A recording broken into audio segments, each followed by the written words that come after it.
Hi, my name is Hazel Leach Rodney, and this PowerPoint is on some very important information that I learned in my class ECCE 2201 Exceptionalities.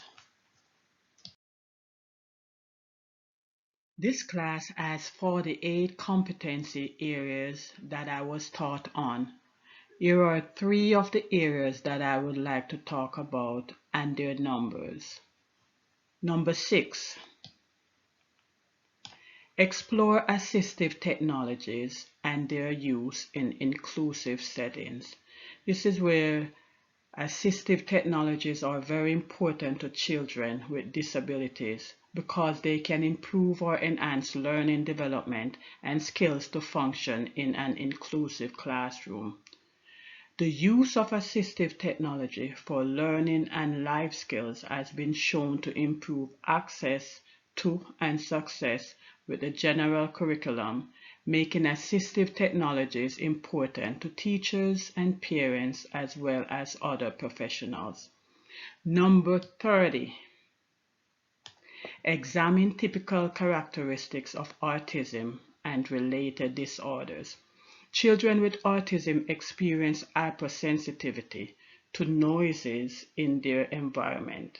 Some children are sensitive to touch and may shy away from people hugging them.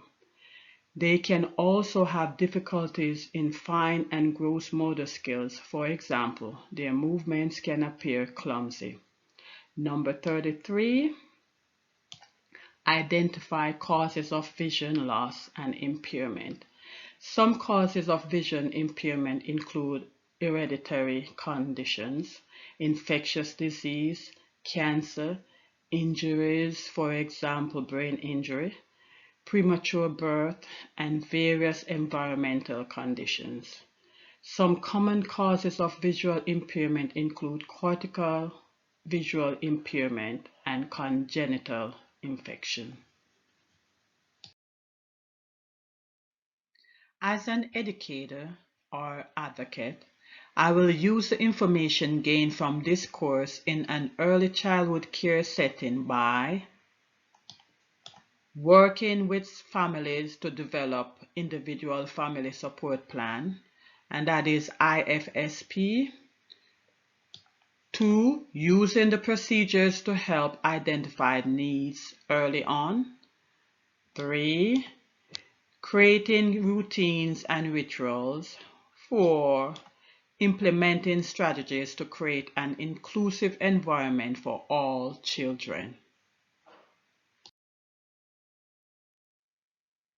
As an educator or advocate, I will use the information gained from this course in an education setting by using the procedures to help identify needs early on. 2. Understanding referral process for special education. 3. Creating routines and rituals. And 4. Knowing ways to incorporate enrichment for students with giftedness. I have gained so much knowledge on the different types of disabilities. Therefore, I would like to share some information on 3 of these disabilities. The first one is cerebral palsy, CP, and for classroom adaptations, the teacher can use adaptive classroom furniture to fit the individual needs of the child, as well as arranging the classroom so that it's accessible by everyone. 2 assistive technologies that children with CP can use are an eye gaze device and environmental control switches. The eye gaze device allows the child to use their eyes to control a device that will verbally output what the child is trying to say. The environmental control switches allow the child to push a button to access different parts of the environment, such as opening a door or turning on a light. Here's the eye gaze, and here's the environmental control switch. One learning activity is using the fine motor skills workboxes. This is where the child will use large tweezers to grasp pom-pom balls and place from one container to another.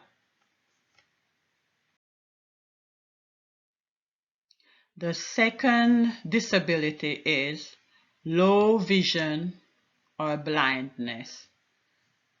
For classroom adaptations,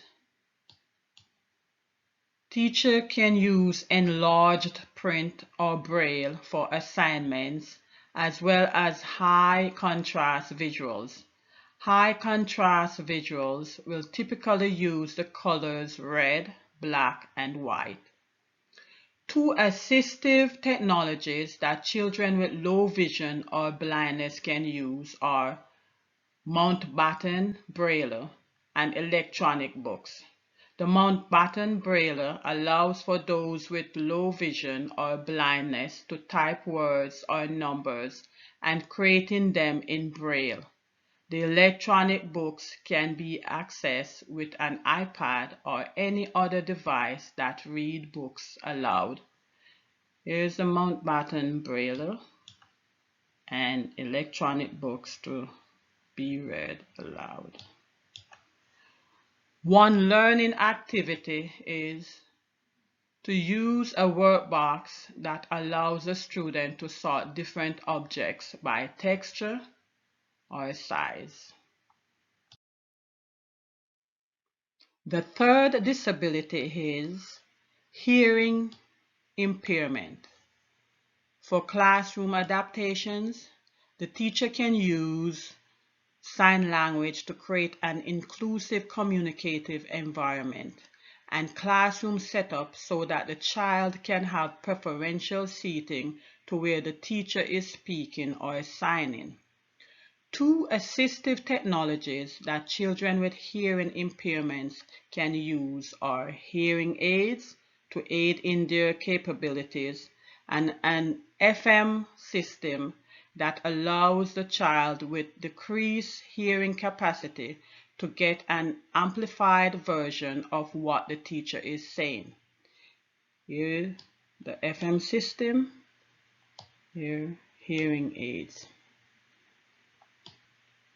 One learning activity is during music lessons, use videos that have sign language interpreters interpreting the songs. For more information, you can refer to these references. Thank you.